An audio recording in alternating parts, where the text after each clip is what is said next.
People tend to burn candles in the winter, and the holiday season makes a great opportunity to give candle holders as gifts. So I thought I would experiment a little bit with a more contemporary candle holder. I'm starting this with a piece of 3x3 by 1/4 inch angle iron. So that's about 75 by 75 by 6 millimeters, something like that. It's just what I happen to have on hand. You don't have to use the exact size material. And for that matter, I have some thoughts on this that I would do differently, so wait till the end of the video to hear what I think about it now that I have it completed. I'm going to taper this up to where the candle will sit and lay it out. I just found something with a nice curve that looks right for this, and I'll use that as my pattern for this cutout. And you can cut this out however you want to. An angle grinder will certainly get the job done. You could also do it on a bandsaw if you have a bandsaw. Cut it with a torch or a plasma cutter if that's what you have. I'll go ahead and clean up the cut with a grinder. Again, you can use an angle grinder or a belt grinder, whatever it is you happen to have. The flap disc on the angle grinder, as well as the belt on the belt grinder, are from our regular sponsor, Combat Abrasives. There's a link in the video description and a coupon code BLACKBEAR10 for a discount on your order. This isn't going to take a lot of forging, but before I do anything on it, I'm going to go ahead and lay this out and do just a little bit of chisel work just to add some interest to the sides of this piece of angle iron instead of a big flat empty space.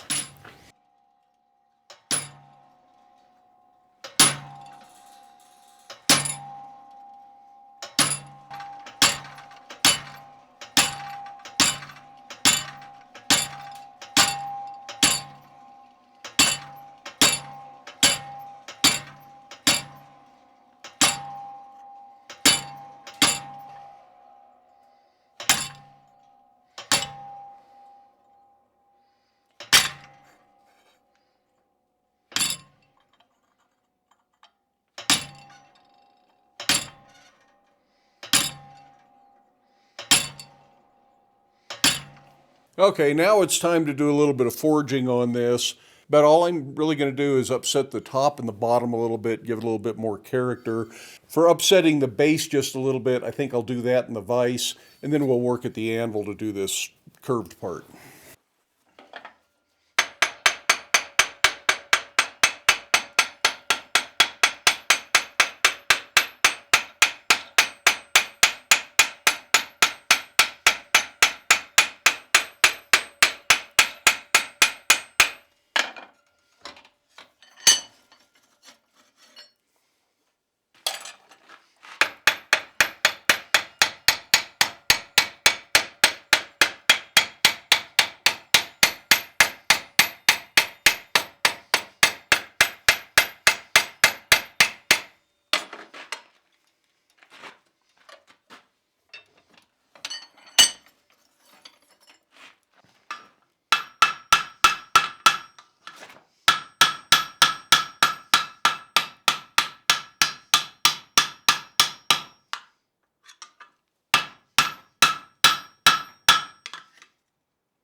I think I like where this is going, but it's time to turn our attention to the part that'll actually hold a candle.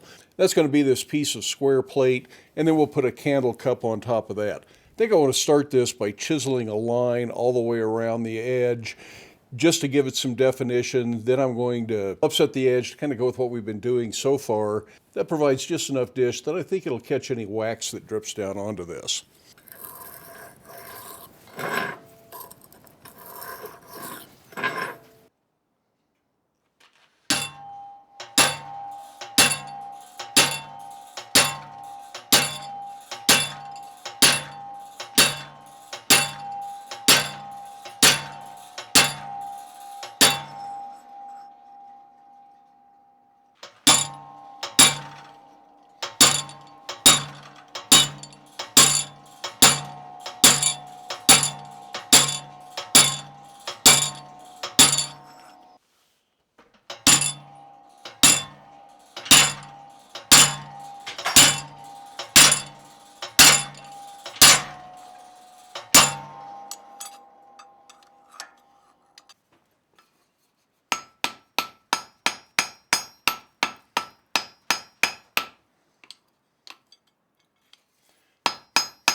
For the candle cup, I found this little piece of tubing that's just the right diameter for those larger candles that we like to use. And I think this is enough to make two. So I'm going to flare this end a little bit with a big ball punch, and then I'm going to cut this in half and make sure it's good and square so that everything goes together nice and clean.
Since this is a bit more of a modern or contemporary design, I'm going to go ahead and MIG weld the cup onto that plate, but first I'm going to clean it up so I make sure I get a good penetration on the weld.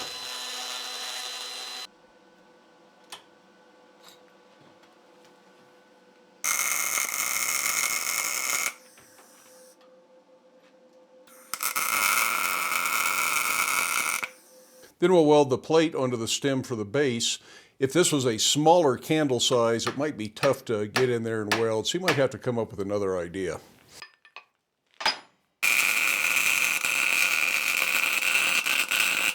And there we have a finished project. I think it came out pretty good looking.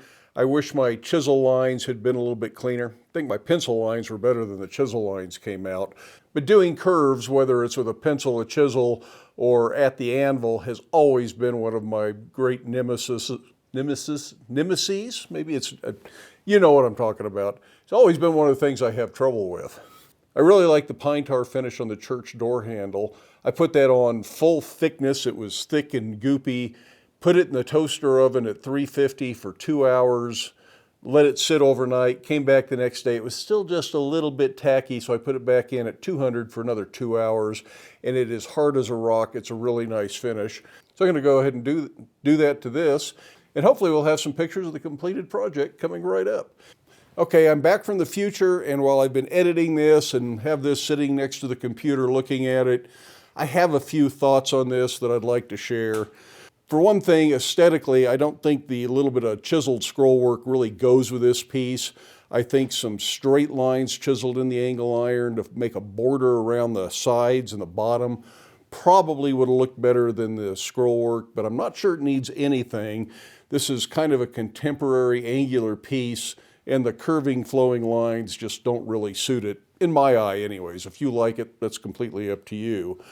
The other thing is, even though this does not want to tip over very easily, I think it has the potential for being a little bit tippy. So there might need to be a design change in this just to make it safer in use. And as such, I'm not going to be selling this piece. I'll just keep it for myself and may hardly ever put a candle in it anyways. It's mostly ornamental.